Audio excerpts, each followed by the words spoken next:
Hello and welcome to knowledgebank.pro. Today we continue our conversations about data persuasion. Specifically, we will talk about the top 5 reasons why your last presentation was a fail. Unfortunately, life is hard. And in the BI world, we're guaranteed to fail with our data presentation every now and then. Having failed with my BI presentations many a time, I decided to write this article, record this video, and frame up the top 5 reasons why I did, and also suggest a few things for what you can do to fail less often. My top 5 reasons for why your last presentation was a fail are the following. Number 1, the presentation had bad pitch dynamics. Number 2, the presentation did not satisfy the 3 I's postulate. Number 3, you tried to sell Pushpins to Thor. Number 4, you relied on experts way too much. And number 5, you oversold and overstimulated your audience. Now, in my experience, there are 2 ways to tell a story. And if you have worked for a multinational corporation, you can probably relate to what I'm about to tell you. There are 2 styles, one European and one American.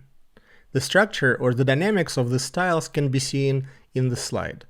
For the European style, we start with a big build-up that can take quite a bit of time, but you have to end up with a dramatic reveal or a punchline. So if you present to a European audience, you can start out how when you were a little boy, you liked when your moms gave you cereal, but sometimes you didn't get the cereal, and you keep going for a couple of minutes. And then 5 minutes later, you could say, and by the way, when my wife was a little girl, she liked cereal too, and then spend another 5 minutes talk about her cereal situation. But as long as you bring it all together in about 10 minutes or so, the European audience will politely sit there and listen and pay attention. And as long as your punchline delivers, they're going to be very satisfied with your presentation. Now, if you try to pitch something like this to an American audience, it will most likely guarantee a major fail.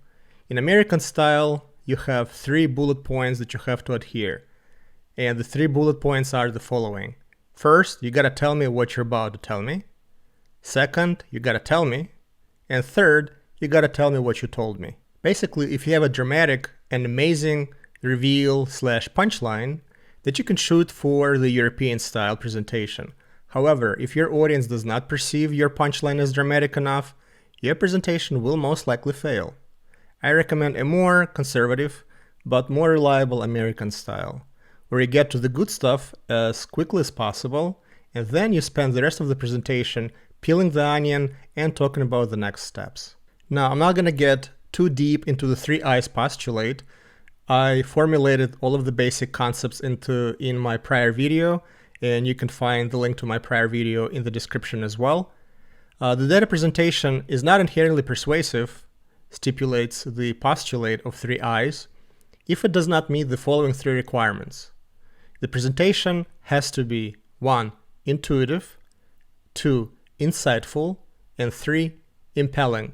Without satisfying these 3 criteria, your presentation simply will not be persuasive. So as I said before, you could get the details in the video that's named Basic Concepts of and Definitions of Data Persuasion. So I'm just going to summarize it very quickly. Your presentation or pitch has to be intuitive, which means that you have to assume that the audience will have some familiarity with the subject of the presentation, and therefore the presentation must not contradict with that intuition. Number 2, it has to be insightful. What does it mean to be insightful? Well, it has to be intellectually stimulating, which means that A, you should show a relationship between cause and effect. You should uncover some unusual relationships between entities and metrics in your presentation, or you should show some contradiction with the intuition of the audience. There may be more, but these are the top 3 that come to mind for me.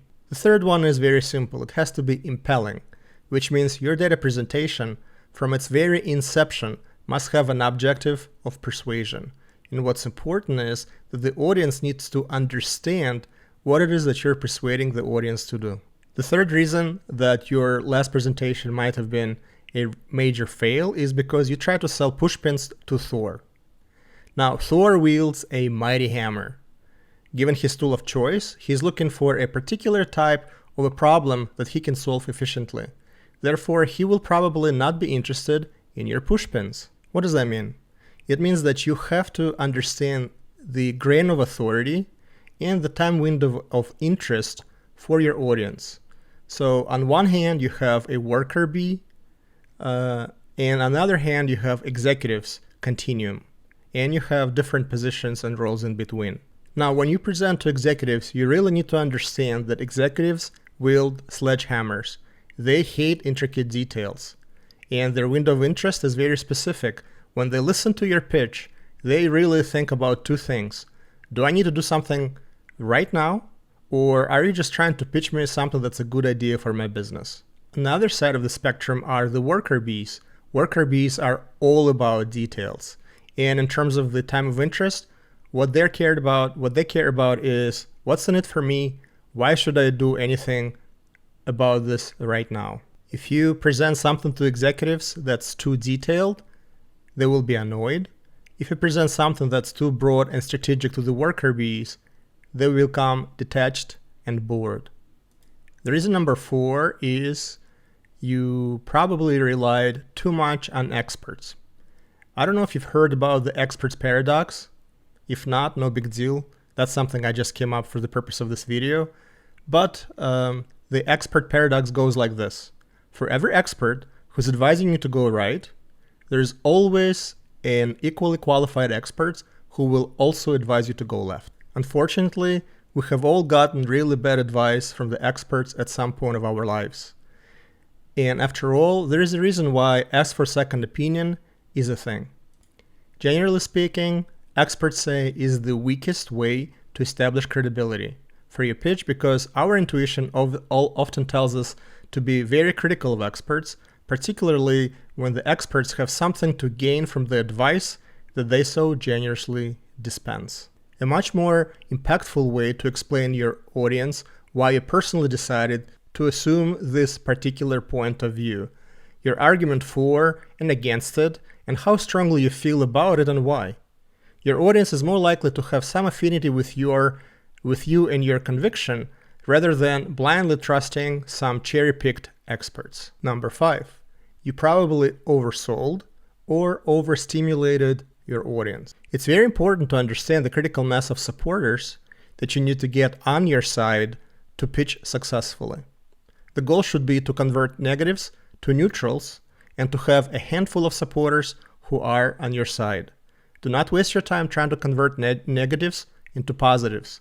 Negatives will become defensive and start asking questions, which means that you will lose a structure to your presentation. Questions about the next steps are good.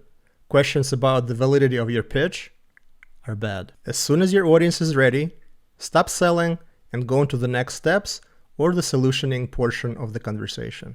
And I know that there's going to be only 5 reasons why you failed, but there's always a +1. Let's see what it is. And the last reason, the 6th, the +1 reason of why your pitch probably failed was that audience perceived your pitch as to be very manipulative. In today's day and age, and very unfortunately, your audience is very likely to come to the meeting with an expectation that there will be some manipulation involved. Equally unfortunately, the audience is likely to be highly skilled in picking up on manipulative techniques used in your pitch. Therefore, the more seasoned and experienced your audience is, the more you will have to pay attention to not be perceived as being manipulative, which means that you have to respect the following. You must not rely on metrics with misleading or contextual definitions. You must not withhold insight that conflicts with or contradicts with your persuasion objective. You must have adequate levels of detail and scale.